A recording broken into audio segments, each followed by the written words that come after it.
Okay, welcome to your first lesson on Qavimator. We're going to be initially setting up our base animation so that we can open that animation each time we start a new one, and certain things will be set up for us already. First thing, let's check up here in Edit, or Options, I'm sorry. We want to make sure that we have checked Loop, Protect First Frame, and Show Timeline. Joint limits should be off. They seem to get in the way and they're not quite as effective as you might think. Then let's come down here, down to the bottom right hand side. You're going to have where it shows frame 20 of 30. What this is set up for is 30 frames to start with. And what we want to set up for is our standard, easiest to work with setup. This is going to be the file we open every time we want to start a new animation. So what we want to do is come down here to where I've highlighted 20 of 30, and we're going to type in 600. And then at frames per second, FPS, we want to set that to 20. Now, most of the OpenSim and Second Life platforms will recognize up to about 35 frames per second. But what you want to do is set it at 20. In case it seems like the movements are a little fast, you can slow it down to 15 or 10. Or if they seem a little slow, you can speed it up to 35. Or any multiple. Now on loop out, we want to loop out at 600 because that's how many animated frames we have here. Loop in is 2, loop out is 600, and we are at frame 20 of 600. And our frames per second is 20. 20 frames per second, 600 frames equals 30 seconds. Okay? Now let's move over here to frame 2. You can tell because at the bottom right hand corner you'll see frame 2 of 600.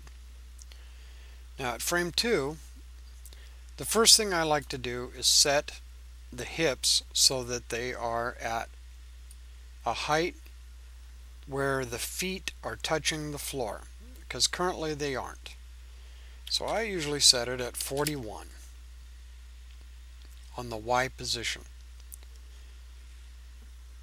Now if you click on the floor, obviously you clear any coloring on the parts of the avatar that you're editing. You click on the floor and hold down your button. You can rotate so that you can see all the parts and the lineup as it is already. Now the first thing you want to do is hold down your shift key and double click on one of the feet. That should turn both feet yellow.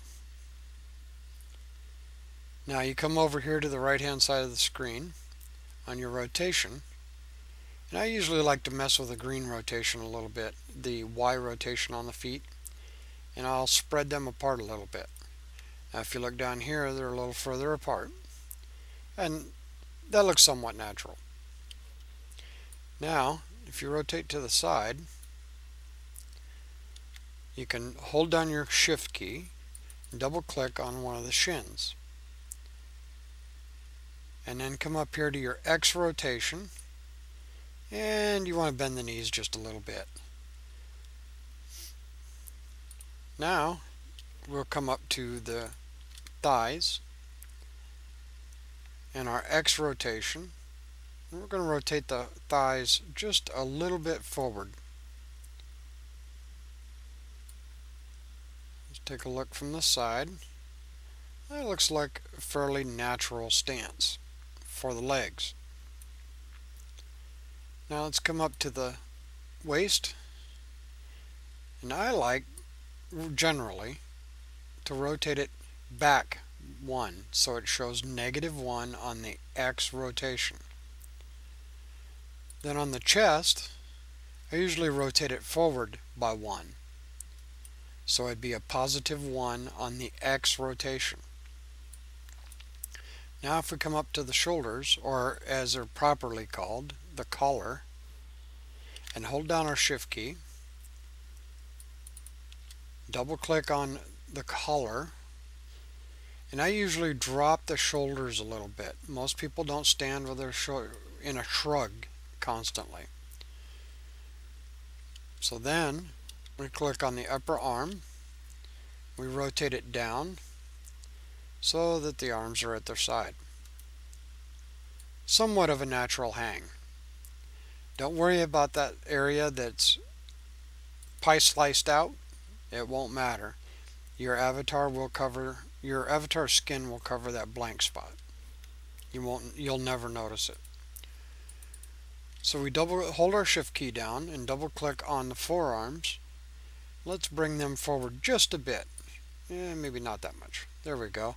Y rotation, and we bring them forward to a -3. Now I'm thinking that those forearms are just hanging out a little bit too much. So let's come over to the Z rotation. We're going to move them in just a bit. It looks a little better. Now on the hands, you'll notice that they're a little bit stiff. So we're going to move them in just a hair. Double click. Come over to the Z rotation, move them in just a bit. And I think they should be rotated back just a bit. So let's see. That looks like a pretty standard stance. Nothing really going on. And we'll come up to the neck. We'll move the X rotation. I usually like to move the neck forward just a little bit. 5 is pretty good on the X rotation. Then we're going to come up to the head, and I pick up the chin just a bit. Usually right about there, -3. Now these measurements don't matter a whole lot, but what we want to do is move every joint at least 1 digit so that when we upload it, frame 2 is going to be all triangles saying that those positions are locked. And if you notice here, in the right collar, shoulder, forearm, and hand, we know we moved them, but there's no triangles. That's because we were working from the left side, moving each joint in tandem.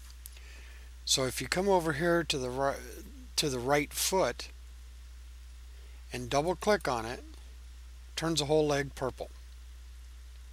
Double click on it again, and you'll notice that over here on the timeline, in frame 2, the left side is now locked. If we come over here to the arm, double click on it, and it turns it purple. Double click on it again, and it's back to normal color. We can click on the floor and rotate around, take a look. And if you look at the timeline in frame 2, you can see that all are triangles. So now we have every joint locked.